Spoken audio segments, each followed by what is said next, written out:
আসসালামু আলাইকুম রহমতুল্লাহি বারাকাতু। কি অবস্থা বিয়াস, কেমন আছেন? আশা করি ভালো আছেন। তো অবশ্যই আমার ছোটোখাটো ভিডিও দেখছেন। আমার গাড়ি যে প্রবলেমটা হয়েছিল, হঠাৎ করেই গাড়ি রাস্তায় আমার ব্রেক ফেল হয়ে গেছে। তো তখন অনেককে ফোন দিছি। দেখেন, বিপদ আপদ আসলে কিন্তু ফ্রেন্ড সার্কেল, বন্ধু বান্ধব সবাইকে চেনা যায়, জানা যায়, বোঝা যায়। তো অনেকে আসছে, অনেকে আসে নাই। তো যারা যারা আসছে সবাই বলছে, দেখো মামা, যেহেতু ব্রেক ফেল হয়ে গেছে, তুমি গাড়িটা চালায় নিও না। কারণ স্বাভাবিক, ব্রেক ফেল হয়ে গেলে গাড়ি চালিয়ে নেওয়ার মতন ক্ষমতা কারো নাই, ঠিক আছে। তারপর আমার বাজানে বলতেছে আমি গাড়ি চালায় নিমুই, আমি গাড়ি হুইল দিয়ে নিব না। তার মানে গাড়ি যে গাড়ি দিয়ে উঠায় নেই ওইটা দিয়ে নিব না, বাজানে ব্রেক ছাড়াই গাড়ি চালায় নিব। তো যাই হোক, অনেক কষ্ট করে দেখেন ব্রেক ছাড়া ড্রাইভার, ভাল্লার কসম, এই যে গাড়ি চলতেছে 80-70-এ, ব্রেক নেই, গা ব্রেক ফেল হয়ে গেছে।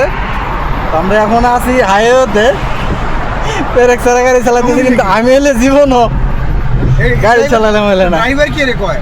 তুমি খালি সব রেডিও ড্রাইভার চালাইবা গাড়ি, আর তুমি খারাপ গাড়ি চালাতে না, তো কে ড্রাইভার তুমি? আল্লাহ মাফ করো। আল্লাহ হায়াত মুদ আল্লাহর কাছে, আমি তো করব মারা হইছে। এই রিক্স কেউ লেবো না, আমি লইছি, কেউ জীবন লেবো না। আমরা ড্রাইভার আসলো আমি লইছি। দেখাবে ড্রাইভার। আমার কবিলে কি কইছে? বাবু নাই লালি তাল্লা ছাই আর এটা তালা তাল ফিরে আমি কইছি কি জান বুঝি যাই গিয়া কবিলে চিনি গাড়ি খারাপ হই না, আমি বুঝি যাই গিয়া, আমি দেখতেছি বিষয়টা। কবিলে ভাড়া দিছি না তো কি এই গাড়ি চলবো না, কি যারো ছিল রিল্যাক্স চালান, রিল্যাক্স।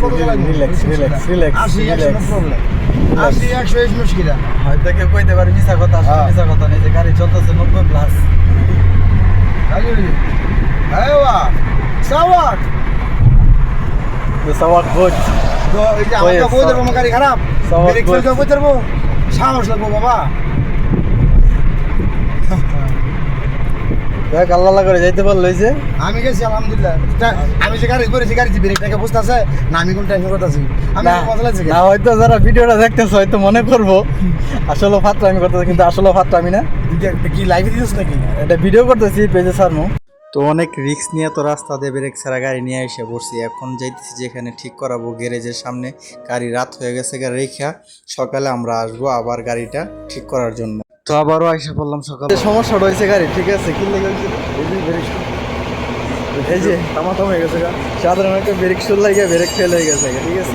লিক অয়েল যে পড়ছে, এটা কি লিক? এটা লিখে মানে এটা হয়ে গেছে তো, এটা আমি বুঝতে পারি না বুঝতে অত ওই এটা তো দরকার। এমন মনে করেন আমরা দরকার হাফ ইঞ্চি, এটা গেছে গা অনেক গেছে গা, কিছু ঢুকে দেবো না, যে কোনো একটা কিছু তো ফাটছে না না না। ঘটনা হচ্ছে যখন আপনি হয়ে গেছে গা, ইমার্জেন্সি ব্রেক মারছেন, তখন ওটা বাড়ি আয়।